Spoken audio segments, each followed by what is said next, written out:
ఓం నమ శివాయ. 4.5 సంవత్సరం నాకు శ్రీశైలంలో దేవుడు ఆజ్ఞ ఇచ్చాడు, చేశాను. తర్వాత భైరవకోన వచ్చింది ఆజ్ఞ. భైరవకోనలో ఇప్పుడు 4.5 సంవత్సరం ఇక్కడ ఎన్ని సంవత్సరాలు ఉంటుందో తెలియదు. ఇంక నుంచి ఫోను అన్నీ ఏ వీడియోస్ ఫోన్స్ కానీ రావు. ఇదే లాస్ట్ కావచ్చు. కానీ అప్పుడప్పుడు ఏదన్నా ఉంటే ఉండొచ్చేమో, కానీ అంతవరకు చాలా వరకు లాస్టే అవుతుంది నా అంచనా ప్రకారం. ఉంది ఎక్కువ 2025 నుంచి 2030 వరకు మొత్తం అడవి మార్గానికే ఉండొచ్చని నా ఆలోచన ఉంది.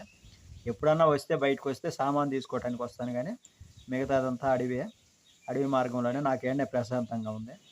హాయిగా ఇక్కడ సాధన చేసుకుంటా ఉన్నాను. ఆ దేవుడు ఎన్నో సంవత్సరాల నుంచి నేను అనుకుంటున్నాను.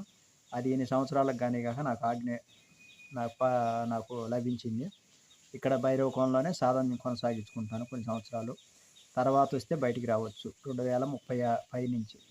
ఓం నమ శివాయ.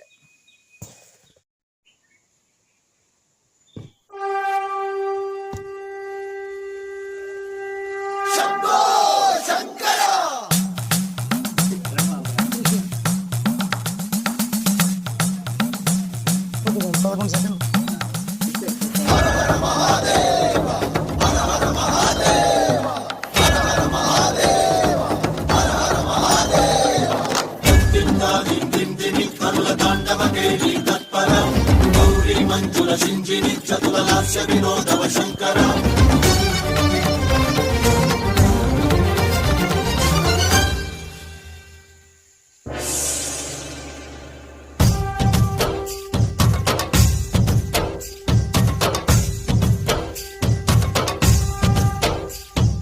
భరత వేదముగ నిరత నాట్యముగ కదిలిన పదమిది ఈశా. శివని వేదనగా అవని వేదనగా పలికెను పదము పరేశా. నీలకంఠరా చాలి పొందరా కరుణతో ననుగనరా. నీలకంఠరా శైల మందిరా మొరవిని బదులినరా. నగజా మనోజ జగదీశ్వర శేఖరా శంకరా. భరత వేదముగ నిరత నాట్యముగ కదిలిన పదమిది ఈశా.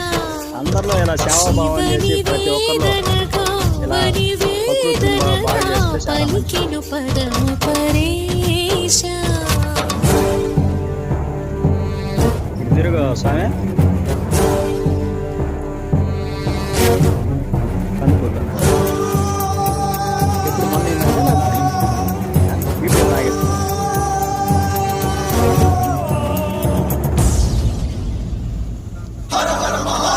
పిల్లలను కూడా ఇలా ఎంకరేజ్ చేసినప్పుడు వాళ్ళకి కూడా కొద్దిగా మంచి పని చేయాలి.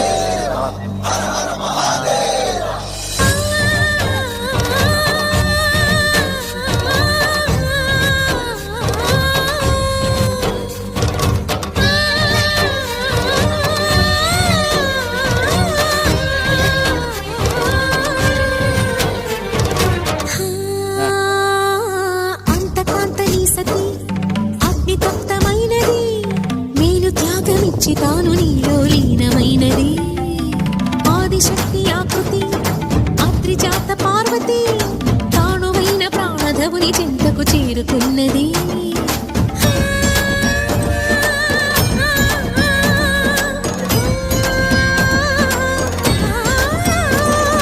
భవుని భువికి తరలించేలా ధరణి దివిని తలపించేలా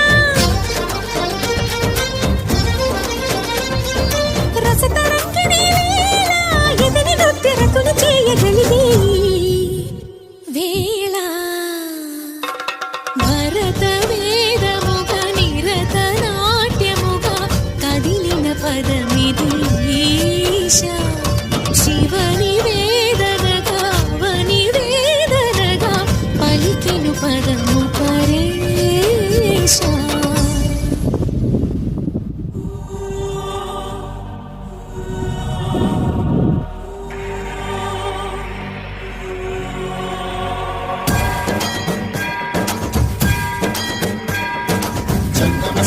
గంగాచిత శిరముల మండిత కర పురహర